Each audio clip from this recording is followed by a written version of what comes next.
दर्शक बंधु मु आपणक निकट रे अनेक तथ्य रखे जे आपणक किचन रे एमती अनेक गुड़िए जिनस रही जो जिनस गुड़ी को आपण को किचन रु बाहर करबा पई पड़िबो जदि आपण बाहर न कले ताले भविष्यत रे आपण एक बड़ रोग को सामना करि पारंती।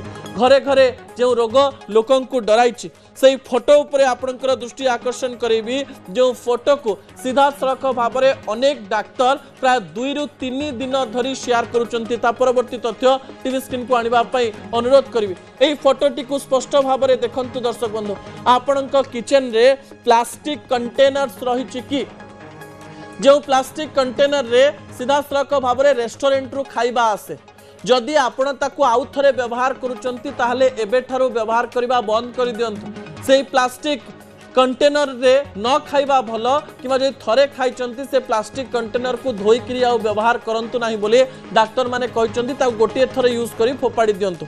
द्वितीय कथा हेउची नॉन स्टिक पदार्थ आपण माने एथर विभिन्न स्टाइल रे नॉन स्टिक रो तावा व्यवहार करूचंती, नॉन स्टिक रो करेई व्यवहार करूचंती, नॉन स्टिक रो प्रेशर कुकर व्यवहार करूचंती। नॉन स्टिक रो पदार्थ किछि दिन भलो रहिबा परे आउ किछि दिन परे ता तळे थिबा किछि केमिकल खाद्य रे मिसिबा को आरंभ करे याकू मध्य डाक्टर माने व्यवहार करबा पई मना करचंती। अन्य पटे एल्युमिनियम फॉइल आपण देखिथिबे जे रुटी को भले रखिबा पई किंबा जदि आपण देखिबे घरु किछि खाद्य दिया जाइथो ता उपरे एल्युमिनियम फॉइल रो व्यवहार करा जाय।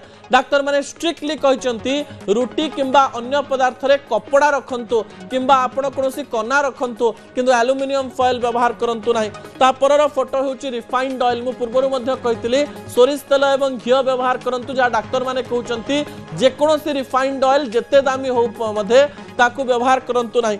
अन्य पटे एबे आ लोक माने पनिक रे काटु नांती प्लास्टिक चॉपिंग बोर्ड रे छुरी द्वारा काटुचंती। डाक्टर कहिचंती छुरी रे काटंतु किंतु प्लेट रे काटंतु प्लास्टिक चॉपिंग बोर्ड जहाँ रही काटिबा जहाँ उपरे कटा जाए परिबा ताकू व्यवहार करंतु नाही। प्लास्टिक बोतल रो व्यवहार न करिबा पई मध्य डाक्टर माने परामर्श दैचंती। अन्य पटे कैंड फूड आपणक किचन ने थिबा फ्रिज रे जदी कोनोसी प्रकार कोल्ड ड्रिंक रही किमा कॉफी रही आ कैन रे रही जो कैन को आपण देखुथिबे बाहर ताको फोपाड़ी दियंतु एवं व्यवहार करंतु नाही। काच बोतल ले से सब जिंस को रखंतु। अन्य पटे अल्ट्रा प्रोसेस्ड फूड अर्थात ब्रेड किंबा ब्रेड को 2 रु 3 दिन फ्रिज रे रखी खांतु नाही बोली डाक्टर माने कहचंती।